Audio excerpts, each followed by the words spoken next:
आज ही Doubtnut app download करें। Doubtnut पर होगा अब आपके सभी मैथ्स, केमिस्ट्री, फिजिक्स और बायोलॉजी डाउट्स का सफाया। बस अपने क्वेश्चन की फोटो खींचो, उसे क्रॉप करो और तुरंत वीडियो सोल्यूशन पाओ। Download now. यहाँ पर हमें गिवन स्टेटमेंट्स में से इनकरेक्ट स्टेटमेंट बतानी है, तो आइए अपने स्टेटमेंट्स को पढ़ लेते हैं। पहले लिखा है कि लोक्यूल के अंदर प्लेसेंटा लोकेटेड होता है और इस प्लेसेंटा में ओव्यूल्स अराइज कर रहे होते हैं। अब यहाँ पर हम फ्लावर के पार्ट्स की बात कर रहे हैं, तो फ्लावर की जब मॉर्फोलॉजी देखते हैं तो हमारे पास फीमेल सेक्स ऑर्गन्स होते हैं कार्पल्स नाम के, और इस कार्पल का अगर हम स्ट्रक्चर देखें तो काफ़ी सिंपल होता है। इस तरह से होता है, मेनली इसमें 3 पार्ट्स होते हैं। ऊपर की तरफ जो है इसको हम स्टिग्मा कहते हैं, इस पे पोलन ग्रेन्स गिरती हैं पोलन ट्यूब की फॉर्मेशन करने के लिए। बीच का जो इलोंगेटेड पार्ट है वो है स्टाइल, और जो बेसल बल्ज्ड पार्ट है इसको हम ओवरी कहते हैं। इसमें इस तरह से ओव्यूल्स अरेंज रहते हैं प्लेसेंटा नाम के कुशन लाइक टिश्यू में, और ओवरी का जो चेम्बर है उसको हम इसका लोक्यूल कहते हैं, यानी जो कैविटी है जहाँ पर प्लेसेंटा और ओव्यूल्स प्रेजेंट है उसको हम कहते हैं ओवरी का लोक्यूल। और एक से ज़्यादा भी ये लोक्यूल्स हो सकते हैं ओवरी के अंदर, तो ऐसे केस में इसको मल्टीलोक्यूलर ओवरी कहते हैं। तो ये हमारी पहली जो स्टेटमेंट है ये तो सही हो गई कि ओवरी का जो लोक्यूल होता है या ओवरी का जो चेम्बर है उसमें प्लेसेंटा नाम का टिश्यू होता है, और इस प्लेसेंटा में ही ओव्यूल्स अटैच्ड होते हैं या इससे अराइज करते हैं। फिर दूसरी स्टेटमेंट अगर अपनी देखें, कह रहा है कि ओवरी में नंबर ऑफ ओव्यूल्स एक भी हो सकता है और मेनी भी हो सकते हैं, और जिसमें एक होता है उसका एग्जाम्पल दिया है पपाया, वाटरमेलन, ऑर्किड्स, और मेनी ओव्यूल्स का एग्जाम्पल दिया है वीट, पैडी, मैंगो। तो ये तो क्लियरली एग्जाम्पल गलत दिया है उन्होंने। ये बात सही है कि ओवरी में एक ओव्यूल भी हो सकता है और बहुत लार्ज नंबर ऑफ ओव्यूल्स भी हो सकता है, ये वेरी करता है। लेकिन जो एग्जाम्पल दिए यहाँ पर गलत दे दिए।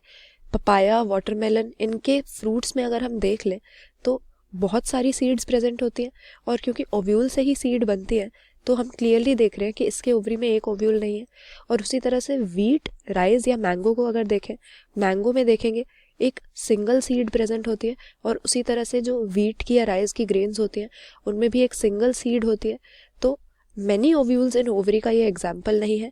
1 ओव्यूल जब ओवरी में होगा उसके ये तीनों एग्जाम्पल है, उल्टे एग्जाम्पल हमें दिए हुए हैं। और मैनी ओव्यूल्स का एग्जाम्पल है पपाया, वाटरमेलन और ऑर्किड्स जैसे प्लांट्स। तो इसीलिए ये रॉन्ग हो जाएगी स्टेटमेंट। हालांकि ये यहाँ पर सही कह रहे हैं कि मैनी भी हो सकता है, 1 भी हो सकता है, लेकिन एग्जाम्पल इन्होंने उल्टे दे दिए। फिर तीसरा अगर देखें, हमें दिया है कि हर ओव्यूल के ऊपर 2 प्रोटेक्टिव एनवेलप्स होते हैं जिनको हम इंटेग्यूमेंट कहते हैं। ये सही बात है। जो ओव्यूल होता है वो कवर्ड होता है, और यही रीज़न है कि ओव्यूल जब सीड में बदलता है तो उस सीड के ऊपर भी एक टफ आउटर कवरिंग होती है, सीड कोट होता है। तो ओव्यूल की जो आउटर कवरिंग है या प्रोटेक्टिव एनवेलप है उसे हम इंटेग्यूमेंट कहते हैं। ये एक भी हो सकता है, 2 भी हो सकते हैं, इनर और आउटर इंटेग्यूमेंट भी हो सकते हैं, और सिंगल भी हो सकता है। तो यहाँ पर ये करेक्ट स्टेटमेंट है हमारी ओव्यूल के बारे में। फिर दे रहा है कि इंटेग्यूमेंट्स ओव्यूल को चारों तरफ से एनसर्कल करते हैं एक्सेप्ट इसकी टिप पे जहाँ एक स्मॉल ओपनिंग होती है, इसको हम चलाजा कहते हैं, और इस चलाजा के ऑपोजिट जो होता है उसको माइक्रोपाइलर एंड कहते हैं। अब ओव्यूल को जब हम देखते हैं तो इसके 2 एंड्स होते हैं, एक माइक्रोपाइलर और एक चलाजल एंड। ये तो सही बात है, लेकिन इसने उल्टा बता दिया है इनके बारे में। जहाँ पर ओपनिंग होती है, जो स्मॉल ओपनिंग प्रेजेंट होती है वो माइक्रोपाइल कहलाती है, और माइक्रोपाइलर एंड होता है वो जहाँ पर ये ओपनिंग है। जबकि इससे ऑपोजिट जो एंड होता है जहाँ पर ओपनिंग नहीं है उसको हम चलाजल एंड या चलाजा कहते हैं।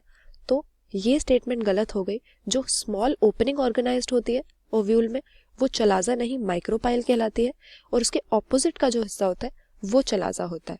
तो फिर नेक्स्ट स्टेटमेंट अगर देखें, लिखा हुआ है enclosed within integuments is a mass of cells called perisperm. अब जो चीज़ इंटेग्यूमेंट्स में enclosed होती है वो क्या है, हमारा ओव्यूल है। तो ओव्यूल में ये कह रहा है पेरिस्पर्म नाम का एक सेल्स का मास होगा। अब ओव्यूल में सेल्स का जो मास होता है उसको हम न्यूसेलस कहते हैं, पेरिस्पर्म हम नहीं कहते हैं। पेरिस्पर्म टर्म किसके लिए यूज़ करते हैं, जब फर्टिलाइजेशन हो गई तो हमारा जो ओवरी है वो फ्रूट में बदल जाता है, और ओव्यूल्स जो इसके अंदर होते हैं ओव्यूल्स बदल जाते हैं सीड में।